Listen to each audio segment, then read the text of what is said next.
Tidelands Health. Better health begins here. Our commitment to your health is our top priority, and customer satisfaction is our primary focus. That's why we're proud to present our podcast series, Better Health Radio, brought to you by Tidelands Health. Here's Bill Klaproth. Mobility is freedom, being able to get up and do what you want to do when you want to do it. And if you lose mobility as you age, you also lose quality of life. Here to talk with us about keeping mobility as you age is Dr. Mark Rowley, an orthopedic surgeon at Tidelands Health. Dr. Rowley, thanks for your time today. Thanks, Bill, for inviting me. You bet. So, Dr. Rowley, what causes a lack of mobility as we age? Well, there are multiple factors. Arthritis would be one of the most common, but frequently it starts as stiffness and weakness in your legs, resulting from immobility or less mobility than when we were younger. So this is potentially a problem for all of us then as we age. Is that correct? Yes, it is. So then what problems can arise because of a lack of mobility?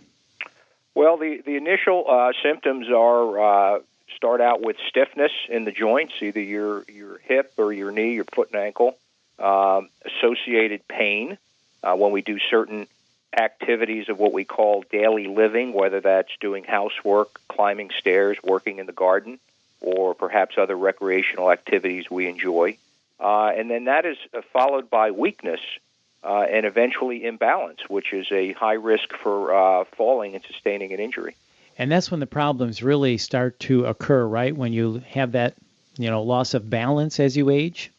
Yes, it does. We all have a tendency to lose some of our balance, and the weakness and stiffness really aggravate that problem.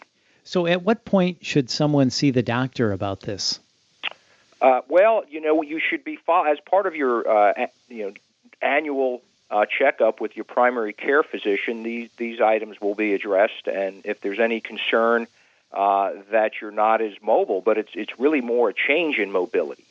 We all have different levels of activity when we were younger, but if you yourself notice that you're not as active doing the things that you did a year or two before, or more commonly that your family members, your spouse, your family, your friends, your neighbors are telling you that you're not coming out, you're not doing the things you used to do, that's a warning sign, and it's time to get checked out.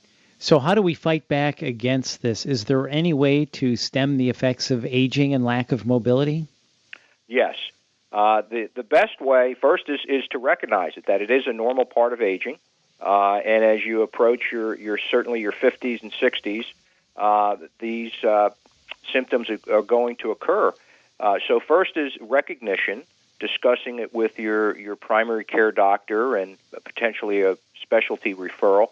But the other is maintaining and increasing your activity through a light walking program, a gym membership with a trainer who can teach you how to work on balance exercises. And one of the most important is strengthening. We all have a tendency to develop atrophy in our muscles, and if not counteracted, it will progress every year. Well, we've heard the term use it or lose it. I guess that's true with our flexibility and our muscles. Is that correct? Yes, it is. All right, so you just gave us some good points there. Number one, recognize this, understand what's going on with your body. And then you said maintaining physical activity, increasing activity, in fact, strengthening, etc. So can you give us some more tips for that? You said walking. Is it good to try to get an organized plan of strengthening and flexibility, yoga, things like that? Yes. Either a self-stretching, home stretching program. Yoga is excellent, because it also provides, other emotional health benefits along with the physical benefits. But a lightweight walking program, if there are medical issues where you're not able to walk as far, then perhaps a bicycle or a treadmill, elliptical machine. And certainly we all do better when we have goals and when we discuss those goals with our family and friends. So very important to develop a plan. That plan starts today. That's always the best time to be effective.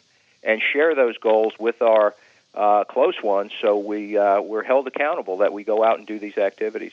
So make those goals and share them. So let me ask you this. For someone who's been inactive for a while because of a sickness or injury, can they get their mobility back? Yes, it's going to be a longer, probably more difficult process, but that's probably even more important than somebody who's in good health because of the disease-modifying effect of mobility and exercise. So the first would be to have that individual talk with their physician, make sure what activities it's safe for them to do medically, and then develop a plan. But the key to any successful plan to meet our goals is to start with goals that are achievable. And in somebody who's been ill or injured, those are going to be more like baby steps leading to bigger steps. But it's very important for all of us to increase our mobility. So it sounds like what you're saying then is for all of us, in fact, at any point we can start to get our mobility back. Yes.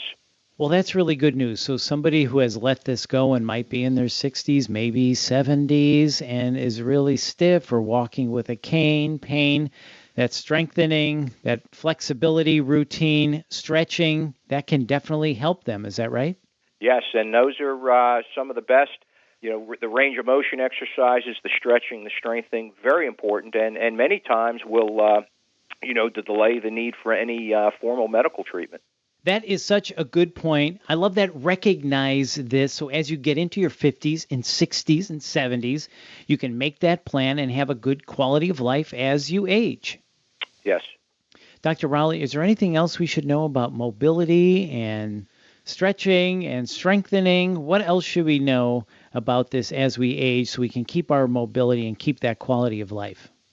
Well, I think we should, focus on the importance. It's going to in addition to, preventing or reducing the risk of falling, it's going to give us a higher quality of life. We're going to be able to, continue to do the things we enjoy doing, whether it's travel, whether it's, going for a walk on the beach, enjoying our family.